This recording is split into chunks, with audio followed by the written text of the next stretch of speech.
বন্ধুরা, আজ সকালবেলা ঘুম থেকে উঠে দেখি মা অনেকটাই ফুল পেয়েছে। আর এদিকে দেখো ফ্রেশ হয়ে আমি বিছানা টিছানা গুছিয়ে নিয়েছিলাম। নিয়ে আমার আর মায়ের জন্য একটু দুধ চাও করে নিয়েছিলাম। দুধ চা সাধারণত আমি খাই না, লিকার চাই খাই। আর এদিকে দেখো মায়ের যেহেতু সুগার আছে, তো মারটাতে চিনি ছাড়াই করেছিলাম আর আমারটাতে সামান্য পরিমাণে চিনি দিয়ে নিয়েছিলাম। তারপর ওইদিকে দেখো মেঘাও পড়তে চলে এসেছিলো। ওকে পড়িয়ে টড়িয়ে উঠে আমি এখানে ভেন্ডি আলু ভাজা আর করে নিয়েছিলাম রুটি, সকালে টিফিনের জন্য করে নিয়েছিলাম। আর বাইরে তো এদিকে ঝমঝম করে বৃষ্টি পড়েই যাচ্ছে আর থামবে না। তারপর ঘরের কাজকর্ম রীতিমতো যা ছিল সেগুলোও তো করে নিয়েছিলাম।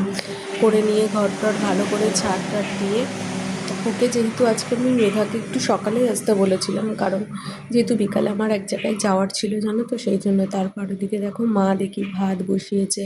আর ওদিকে আগের দিন ফ্রিজে ট্যাংরা মাছ রাখা ছিল, তো ট্যাংরা মাছ আর বেগুন আলু দিয়ে ঝোল করেছিল। আর এখানে কিছুটা শাক ছিল, মা যেহেতু নিরামিষ খায় তাই মার জন্য শাক দিয়ে আলু দিয়ে তরকারি করেছিল। আমরাও খাই তরকারি।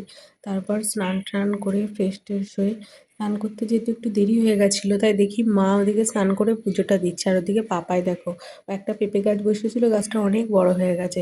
ঝড়ে যাতে ভেঙে টেঙে না যায় সেই জন্য ও চারিদিকে দড়ি দিয়ে বেঁধে দিচ্ছে।